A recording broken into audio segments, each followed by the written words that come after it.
नमस्कार. देशाच्या भविष्यासाठी आंदोलनाच्या निमित्तानं एकत्र आलेल्या माझ्या विद्यार्थी मित्र आणि मैत्रिणींनो, तसेच या भारतातील सुजाण नागरिकांनो, आज मी तुमच्या समोर एका अत्यंत अस्वस्थ करणाऱ्या वास्तवावर संवाद साधण्यासाठी आलेलो आहे. क्रांतीवीर भगतसिंग यांनी एकदा म्हटलं होतं, बहिऱ्या माणसाला ऐकू येण्यासाठी आवाज खूप मोठा करावा लागतो. काल जंतर मंतरवरून उठलेला देशातील लाखो विद्यार्थ्यांचा आवाज हा कोणाला बहिरे करण्यासाठी मुळीच नव्हता, तर इथल्या झोपलेल्या व्यवस्थेला जागे करण्यासाठी होता.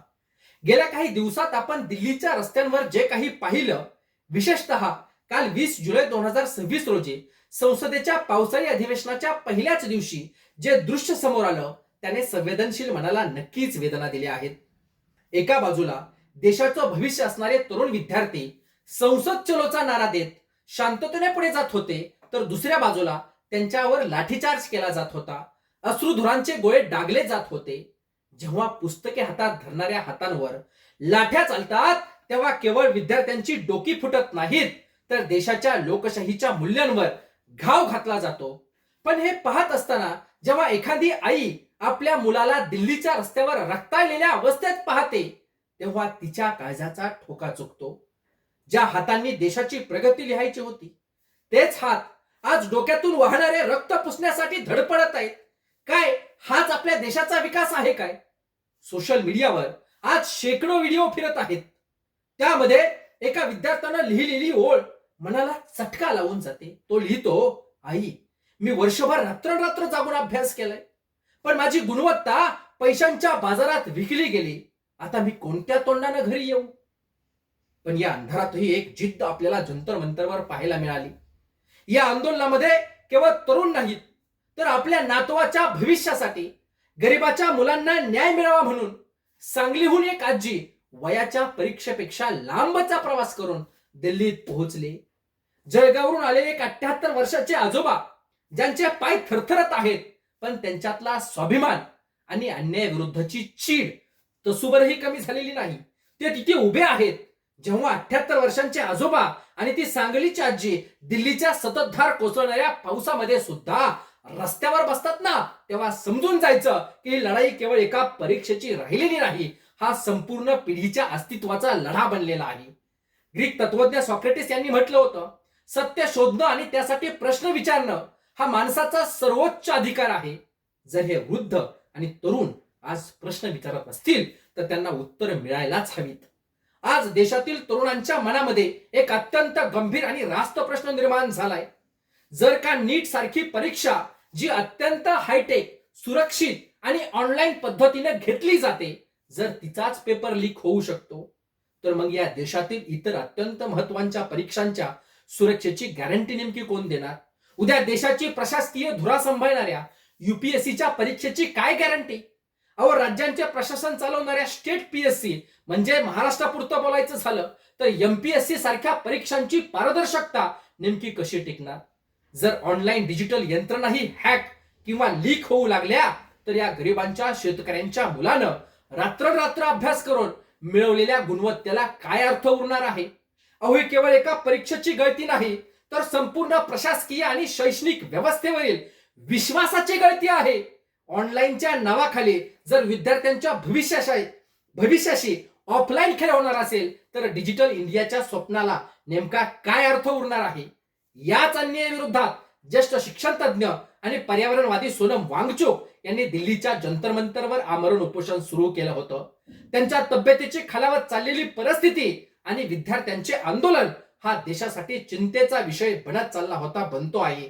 कॉक्रोच जनता पार्टी, सीजेपी, विविध विद्यार्थी संघटनांच्या नेतृत्वाखालील या आंदोलनानं शासनासमोर 3 प्रमुख मागण्या आणि घोषणा स्पष्ट केल्या आहेत. त्या म्हणजे अट क्रमांक 1, कथित नीट पेपर लीकची संपूर्ण जबाबदारी घेऊन केंद्रीय शिक्षण मंत्र्यांनी त्वरित राजीनामा द्यावा. अट क्रमांक 2, हॉस्पिटलमध्ये दाखल असलेले सोनम वांगचुक यांची बिनशर्त सुटका करण्यात यावी आणि त्याचबरोबर विद्यार्थ्यांना संसदेत आपले म्हणणे मांडण्याची परवानगी मिळावी. अट क्रमांक 3, या परीक्षांच्या तणावामुळे आणि गोंधळामुळे ज्या निष्पाप विद्यार्थ्यांनी आत्महत्या केल्या, त्यांच्या कुटुंबांना योग्य ती नुकसान भरपाई आणि न्याय मिळावा. या देशातल्या सुजाण नागरिकांनी आणि मुख्यतः विद्यार्थी मित्रांनी हे आंदोलन सुरू केलं. ही या आंदोलनाची जरी पहिली बाजू असली तरी सुद्धा आता आपण दुसऱ्या बाजूचाही तितक्याच तटस्थतेने आणि कायदेशीर दृष्टिकोनातून विचार करणं अत्यंत गरजेचं आहे असं मला वाटतं. सरकार आणि कायदा सुव्यवस्था यंत्रणेची भूमिका या प्रकरणात नेमकी काय आहे? प्रशासनाच्या मते संसदेच्या अधिवेशनादरम्यान राजधानीतील सुरक्षा अतिशय संवेदनशील असते. कोणत्याही प्रकारची अनियंत्रित गर्दी किंवा हिंसाचार टाळण्यासाठी पोलिसांनी जंतर मंतर परिसर आणि संसदेकडे जाणाऱ्या रस्त्यांवर भारतीय नागरिक सुरक्षा संहितेच्या कलम 163 अन्वये प्रतिबंधात्मक आदेश लागू केले होते. पोलिसांच्या वक्तव्यानुसार काही आंदोलकांकडून कायदा हातात घेण्याचा प्रयत्न झाल्यामुळे परिस्थिती नियंत्रणात आणण्यासाठी बळाचा मर्यादित वापर करावा लागला.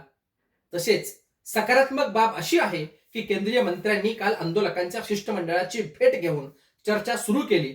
सरकारने स्पष्ट केलं आहे की ते संवादासाठी तयार आहेत आणि परीक्षा पद्धती अधिक सुरक्षित आणि अधिक पारदर्शक करण्यासाठी उच्चस्तरीय प्रयत्न केले जाणार आहेत.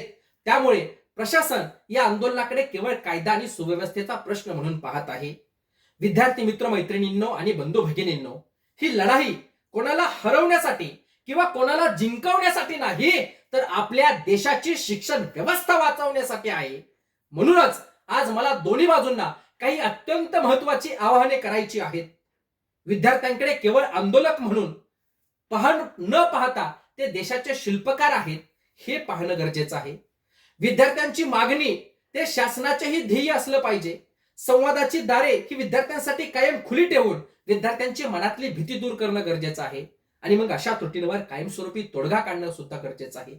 वारंवार होणाऱ्या पेपर लीकवर केवळ तात्पुरत्या चौकशा समित्या नेमण्यापेक्षा भविष्यात एकही पेपर लीक होणार नाही अशी कठोर कायदेशीर आणि तांत्रिक तटबंदी म्हणजेच फुल प्रूफ सिस्टीम उभी करणं गरजेचं आहे.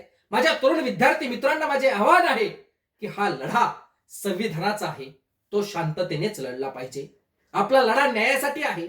त्यामुळे कोणतीही राजकीय शक्ती किंवा चुकीचे घटक आपल्या आंदोलनाचा गैरफायदा घेणार नाहीत याची खबरदारी घेणं अत्यंत गरजेचं आहे. अहिंसा आणि संयम हेच आपले सर्वात मोठे शस्त्र आहे. कधीही खचून जाऊ नका. आत्महत्येचा विचार मनातही आणू नका. एक परीक्षा तुमचं आयुष्य ठरवू शकत नाही. तुमच्या पाठीशी संपूर्ण देश आज उभा राहिलाय. लढून न्याय मिळवायचा आहे, हार मानायची नाही. अहो, कवी कुसुमाग्रजांच्या शब्दात सांगायचं झालं तर मोडून पडला संसार तरी मोडला नाही कणा, पाठीवरती हात ठेवून नुसते लढ म्हणा. आज संपूर्ण देशानं या तरुणांच्या पाठीवर हात ठेवून त्यांना लढ म्हणण्याची आणि ताकद देण्याची गरज आहे. माझ्या बंधू भगिनींनो, ग्रीक तत्वज्ञ प्लेटो यांनी छान म्हटलं होतं, जर तुम्ही राजकारणात किंवा व्यवस्थेत भाग घेण्यास नकार दिला तर त्याचा सगळ्यात मोठा तोटा हा होतो की तुमच्यापेक्षा निकृष्ट लोक तुमच्यावर राज्य करू लागतात. आजचे तरुण या तत्वज्ञानाला जागूनच रस्त्यावर उतरले. आपल्या संविधानाने स्पष्ट केलं आहे की शांततापूर्ण मार्गाने आवाज उठवणं हा कोणताही गुन्हा नाही. Protest is not an offence. लोकशाही ही केवळ बहुमताची नसते, तर ती अल्पमताचा आणि आंदोलकांच्या आवाजाचा आदर करणारी असावी लागते. भगतसिंगांनी हसत हसत फाशीचा दोर स्वीकारला, कारण त्यांना या देशातल्या तरुणांचं भविष्य स्वतंत्र आणि सुरक्षित पाहायचं होतं. आज परीक्षांच्या विवंचनेतून किंवा निकालांच्या भीतीपोटी जेव्हा एखादा तरुण आत्महत्येसारखं टोकाचं पाऊल उचलतो, तेव्हा ती केवळ एका कुटुंबाचा अंत नसतो, तर तो या देशाच्या व्यवस्थेचा पराभव असतो. लाट्या काठ्यांनी विद्यार्थ्यांचे आवाज दाबण्यापेक्षा त्यांच्या शंकांचे निरसन करून शिक्षण व्यवस्थेची सुरक्षा अधिक मजबूत करणं हीच खरी देशसेवा ठरणार आहे. आणि येणाऱ्या इथली शिक्षण व्यवस्था मजबूत करणं अत्यंत गरजेचं आहे. ती शिक्षण व्यवस्था आम्ही आमच्या प्रयत्नानं मजबूत करू, इथल्या सरकारच्या माध्यमातून मजबूत करू. ते मजबूत करण्यात सगळ्यांनाच यश यावं आणि विद्यार्थ्यांच्या मागण्यांना सुद्धा यश मिळो, इतकाच माफक आशावाद. मनपूर्वक धन्यवाद.